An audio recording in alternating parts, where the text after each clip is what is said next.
Welcome to Temple Builders Carpentry.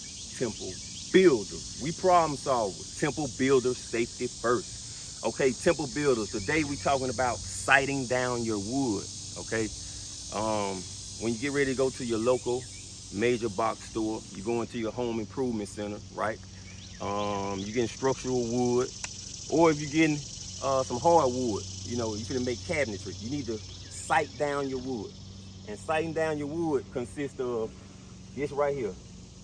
Looking down your wood, looking for any type of natural defect, looking for any type of warpage, okay? Let me show you. You're gonna get your wood, you're gonna sight down your wood just like this, okay? I'm looking at this wood right now. I can see a slight bow in this wood. Okay, if you look up there in my whiteboard up there, you see that's one of the major types of warpage. All right, a slight bow in this wood right here is veering to the right, a slight bow. Okay, and this is overly exaggerated, but I'm doing this so you can get the point. Okay, it's a slight bow in this piece of lumber. Okay, and so right here, these are your 4 types of most common types of warpage. Okay, you got a crown, a bow, a twist, and a cup. Okay, this piece of lumber right here has a slight bow in it. All right, it's not too bad though. Okay, now as you looking on the edge of your lumber, you're gonna flip it. You're gonna look at the face of your lumber. Like I said, you're looking for warpage. You're looking for natural defects. Okay, you're gonna spin your wood all the way around. You're basically analyzing your lumber. All right. Now let me give you some type of natural defects. Okay. Natural defects are knots. You also have checks. You have splits. You have shakes, wangs. Okay.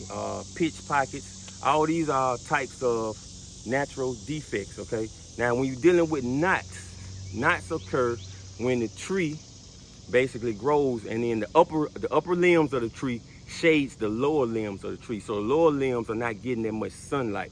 Okay, also the neighboring trees are also shading those lower limbs of that tree. Okay, and those lower limbs begin to decay and then they die.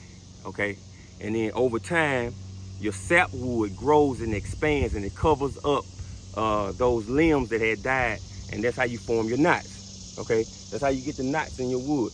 Okay, now these knots can, but not all the time, these knots can compromise the structure of your lumber. Okay, if you got a lot of knots in your lumber, I wouldn't use that for any structural, build, nothing like a deck or a house, anything that's doing with framing. I wouldn't use no lumber that has an excessive amount of knots. Okay, and knots are basically categorized by their size. You can get knots from 1/2 inch, and you can get knots all the way up to 1.5 inches plus. Okay, now when I'm looking at this lumber right here, this lumber has knots right. You see these knots? See these knots? There's something called sound knots. Okay, sound knots, which means these knots do not compromise the strength of your lumber.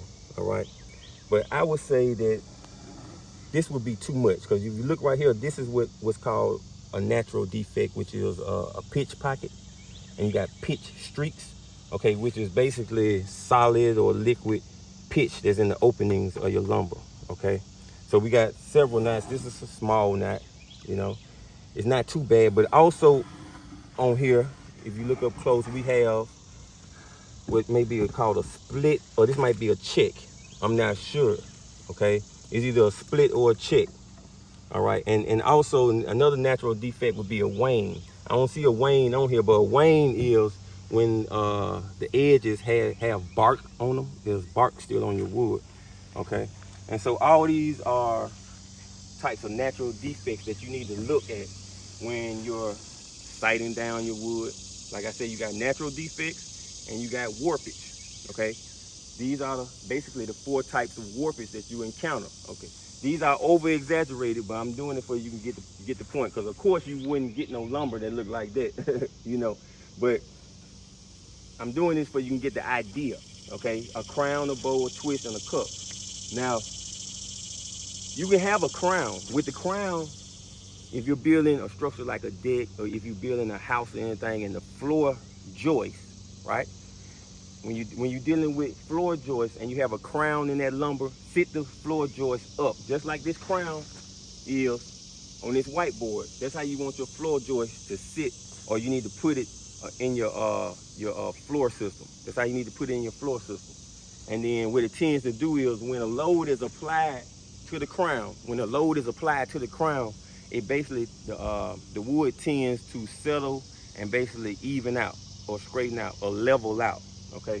That's why you always flip your crowns up when you're building. Flip your crowns up, okay? And these warpages like this occur during seasoning. Seasoning got to do with whether the lumber was air dried, whether it was kiln dried, okay? And that got to do with the seasoning. If it didn't get the proper ventilation, you'll get some like this type of warpage, all right? So, yeah, when you get ready to get your lumber, because it's gonna make a hell of a lot of difference, okay? When you've sighted your lumber and you got straight boards to build with instead of all this warpage, all right? Especially if you're building something as intricate as cabinets or something like that, okay? So when you go to your major home improvement centers, right, and you see all that wood right there in that section, all that wood been picked through, more than likely people were sighting down that wood, and that was your the wood that was passed over. Them was the pieces that nobody want, okay? So usually what I do is I go up under that pile. I go up under that pile that's been picked over and passed over, and I go and I get me a piece of lumber and I sight down it, okay, to get me a straight piece, all right? So go ahead and hit the like button, subscribe, hit the notification bell, become my apprentice, Tempo Builder.